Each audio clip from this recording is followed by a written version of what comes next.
there are always two of you in the bathroom together.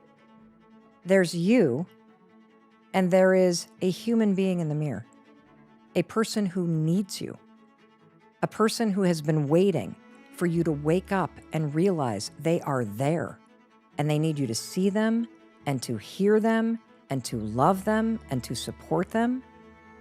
And so what's interesting, because you brought up morning routines, right, is that we all talk about the importance of setting our day up because it's how it ends up. We talk about gratitude and meditation, and we know the extraordinary benefits of it.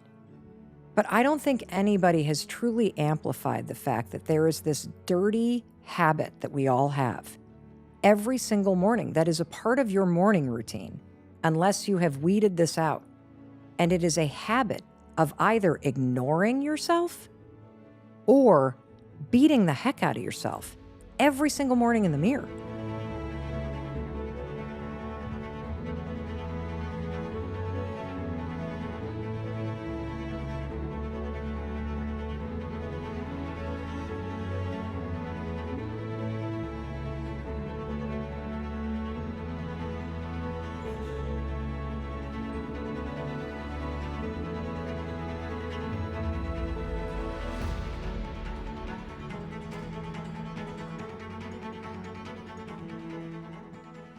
So you're basically just going to look at yourself in the mirror and you're going to ask yourself, what does that human being need from me today? How can I show up for him or her or they? How do I do that today? Kindness? Do I need to be more courageous or bold? You kind of set this intention for yourself. And then you're simply going to raise your hand and you're going to high five yourself. Now, a couple things I want you to expect. Number one, it will feel weird, period. It feels weird for everybody because it is the opposite of what you're doing right now. And so your brain is going to reject it as odd. Number two, you're either going to have one of two reactions. That's it. There's no middle ground.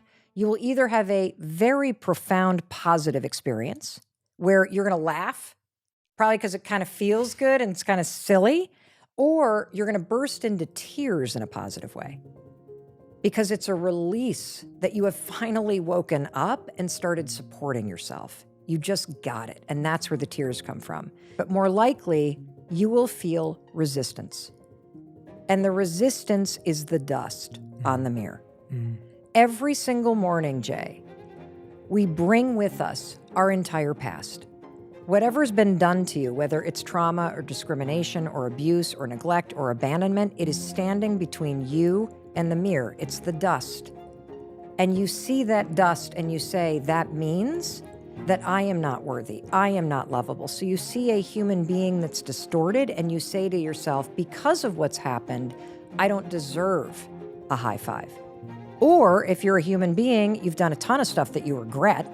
And so all the things that wish you could change, that you would forgive Jay or you'd forgive Mel Robbins for, you cannot forgive yourself. It's more dust. And so you stand there and you say, because of all that stuff that I did, I'm unworthy or I'm unlovable or I'm this or I'm that. And that dust keeps you from seeing a human being who deserves support and celebration.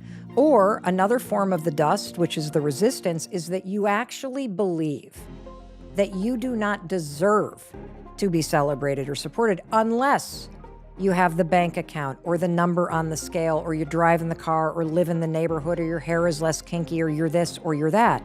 And so you withhold the very support and celebration that you need in order to change your life from you because you haven't done it yet.